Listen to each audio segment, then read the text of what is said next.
vote right now. We should do the things that we've mentioned. I have been visited by some groups I've supported, I've co-sponsored, and I have voted for virtually every reform. Not everybody who comes to visit me gets me to say everything that they want me to say. I can do that. I'm not going to lie to people. If I have a question about something that somebody's advocating, I will raise the issue. I will raise the issue. I'm not going to lie to people and say, oh, that's a great idea, that's perfect. And I'll give you a perfect example. There's one proposal before around the country is what's called automatic voter registration. Has anybody heard of that? They do it in the state of Oregon, I think in a few other places on the West Coast. I think that's a great idea, and it sounds great in theory, but here's the issue I raised, and apparently, if you're talking about the person who I met with, I guess they didn't hear what I said.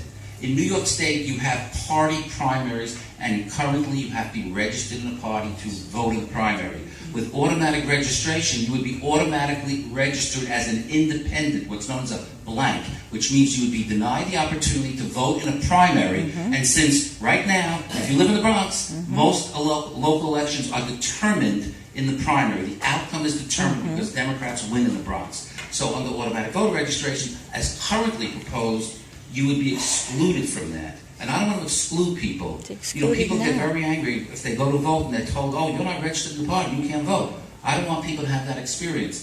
But there are many good reforms, and we in the Assembly have passed the reforms, and I think if one is going to talk about my voting record, and this is not about my voting record, this is about yes or no on the convention, then one should know what my voting record is. And I think pretty much better than anybody else in the world, I know my voting record. And I know what I've supported, and I know what I've advocated for. Rebuttal? Okay. One more rebuttal, that's it. Good. Then we're going to move to the question, all right? It'll be like 11 o'clock. Okay. No, it isn't, because I'm not staying that long. Mr. Dinowitz, that is completely unfair. What's unfair? To blame the voters. I didn't blame any voters. To Why blame, you say, to blame the you're saying voters something for that doesn't being make it so. automatically registered, dropping their registration. Did you know that the Board of Elections is facing a lawsuit Irrelevant from the to the Justice? bill. It is not It's irrelevant irrelevant. at all. It's Because irrelevant to the What legislation. the Board of Elections has been doing They purge. is that they allow people to update their registrations through, this is sort of partial automatic voter registration, through the Department of Motor Vehicles. When you fill out your information on your driver's license, that gets sent over to the Board of Elections. They can ask you, do you want to also register to vote here? You're there to fill out your license, to renew your license. You're not thinking about voting. You skip the party registration part. Or you just update your address.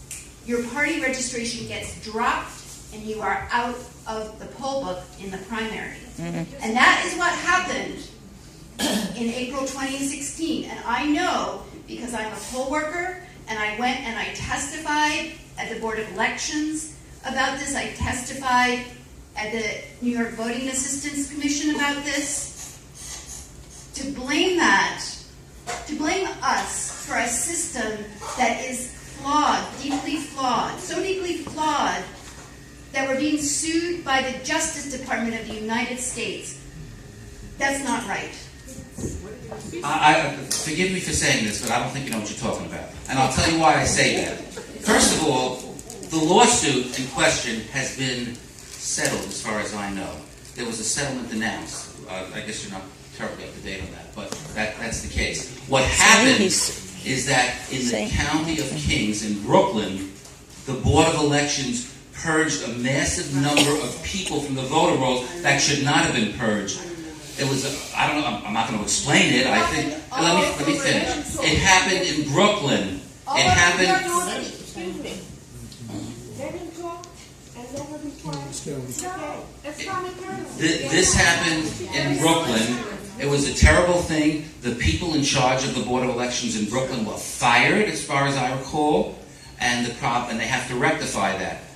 I just renewed my license, coincidentally. My birthday is in December. I just renewed my license. On the forms, when you renew your license, and I also think when you sign up the first time for a license, there is a voter registration form. I ignored the form. Why? I'm registered already. So there's no reason to fill it out. The instructions are pretty clear on the license thing if you want to register to vote and so on and so forth. If you want to register to vote at any time, you have the opportunity to check off a political party or to check off, I do not wish to register in a political party. If you check off nothing, then you didn't register in a political party. The concern I raised with what I consider an otherwise wonderful idea, which is the automatic registration, which has nothing to do with what DMV does right now, is that there's no mechanism that I'm aware of that's been proposed to allow people to register in a party, which means they would be denied the opportunity to vote in a primary election. And we have to figure out a way in New York not only to accomplish automatic registration, which I strongly believe in, but a way to do it so that people could also be part of a political party if that's their choice. I mean, one way to do it is that if they automatically registered, they would be sent a notification in the mail that you're now registered, but you're not in a party. If you'd like to be in a party, just check off a box and send it back to us. Whatever mechanism is decided, talking about theories, rainbows and unicorns, all these wonderful things don't happen as easily as some people would like you to believe. These are really important issues, and we have to be smart about it. We have to make sure we do things the right way. New York State, you can debate all you want whether we should have closed primaries or open primaries. Personally, I don't want Republicans voting in the Democratic primary. That's what I think. Other people think it's okay for that to happen. I happen not to. But do I think that people should be able to be registered on the same day as an election? Sure, why not? I mean, a lot of people, unfortunately, don't focus on an election until that day. As crazy as that may seem to some of you, that's the reality, and they shouldn't be denied the vote simply because they decide that day, you know what, I think I'm going to vote today. And usually it happens for president. We have a rule in New York whereby if you want to switch political parties, you have to do it prior to the previous general election to vote in the next year's primary. That's a punitive law, in my opinion. You should be able to switch much closer to the party primary. There are a number of things we can do and we should do, but that doesn't mean that we have to jeopardize everything that people in the legislature, governors, and people before my time did in order to accomplish some of these great goals, which can be accomplished through many different ways. And as I said, I know some of the leaders of the people who, I know Bill Sand was a very good individual who's been a strong reform person. I know the Citizens Union, which endorses this, I know they've gone through some turmoil recently because it doesn't matter. They've had their problems. But the point is, there's more than one way to accomplish something. And we should just be smart and strategic about how we go about doing it. I don't want anybody's rights jeopardized because the wrong people get elected as delegates to the convention. And it's not a simple process. If you want to run as a delegate to the convention, unless you want to be an independent delegate, meaning not affiliated with a political party, you have to go around the Senate district and get 3,000 valid signatures. You think that's easy? Nope, it's not easy. I'm sure there are people in this room who've had trouble in the past doing that, and it's a difficult and long process. He's insulted again. Insulted again. I want to get to the questions. That's okay? Good? Okay. And I like rainbows and unicorns. I don't either. Who doesn't? I have a very quick statement and a very important question. I'll start with a question. If you do not vote on the proposal that's on the back of the voting form,